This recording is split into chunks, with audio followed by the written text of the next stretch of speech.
Amsal 17 ayat 22, demikian firman Tuhan, hati yang gembira adalah obat yang manjur. Haleluya.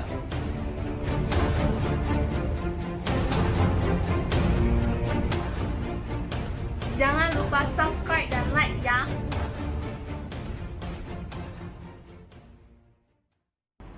Shalom jemaat Tuhan yang saya kasihi di dalam nama Yesus.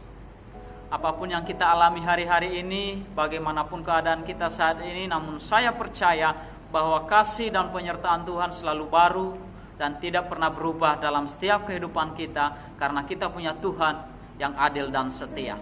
Nah saudara, banyak orang ketika mereka mengalami masalah, ketika mereka mengalami tantangan, ketika mereka mengalami persoalan hidup, sakit, penyakit dan lain sebagainya, mereka menyalahkan Tuhan, mereka kecewa dengan Tuhan. Mereka berkata, Tuhan, kenapa harus saya yang mengalami? Kenapa bukan orang lain? Kenapa bukan saudara saya? Kenapa bukan tetangga saya? Ya, mereka sama seperti orang Israel. Waktu bangsa Israel keluar dari tanah Mesir menuju tanah perjanjian, di tengah perjalanan mereka mengalami masalah, mereka menyalahkan Tuhan, mereka kecewa dengan Tuhan. Padahal Tuhan tidak pernah merancangkan sesuatu hal yang buruk dalam kehidupan kita. Tuhan tidak pernah merancangkan sesuatu hal yang jahat dalam kehidupan kita. Makanya dalam Yeremia pasal 29 ayat yang ke-11 berkata, sebab aku mengetahui rancangan-rancangan yang ada padaku mengenai kamu, demikianlah firman Tuhan, yaitu rancangan damai sejahtera, bukan rancangan kecelakaan, untuk memberikan kepadamu hari depan yang penuh harapan. Wow, luar biasa firman Tuhan. Sangat jelas bahwa Tuhan tidak pernah merancangkan sesuatu hal yang buruk dalam kehidupan kita, tapi Tuhan merancangkan sesuatu hal yang baik, yaitu damai sejahtera, dan memberikan kita hari depan yang penuh harapan. Saudara yang saya kasihi di dalam nama Yesus, persoalannya adalah bagaimana supaya kita bisa hidup dalam damai sejahteranya Tuhan. Bagaimana supaya kita bisa hidup dalam hari depan yang penuh harapan yang sudah Tuhan persiapkan. Ya.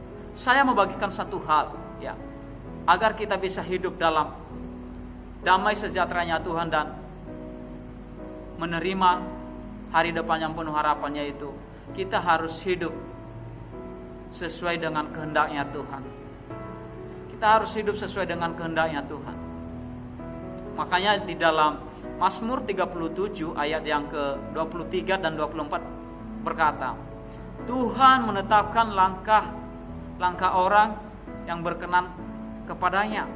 Apabila ia jatuh, tidak sampai tergeletak, sebab Tuhan menopang tangannya.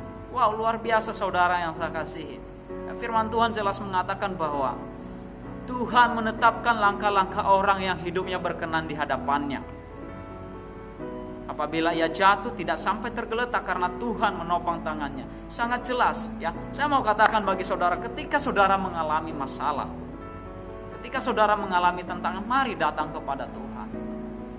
Jangan pernah menyalahkan Tuhan. Jangan pernah kecewa dengan Tuhan.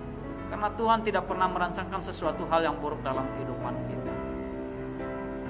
Jika kita rindu menerima berkat Tuhan, jika kita rindu hidup damai sejahtera, jika kita rindu hidup dalam kasih karunia Tuhan, mari biarlah hidup kita ini kita persembahkan untuk Tuhan. Biarlah hidup kita ini sesuai dengan kehendaknya Tuhan. Saudara yang saya kasih, saya percaya ketika kita hidup di dalam kehendaknya Tuhan, maka damai sejahtera dan hari depan yang penuh harapan akan mengalir, akan tercurah atas kehidupan kita.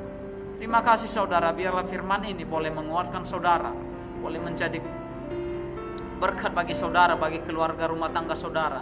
Saya berdoa dimanapun saudara berada, saudara sehat, saudara kuat, saudara diberkati. Amin.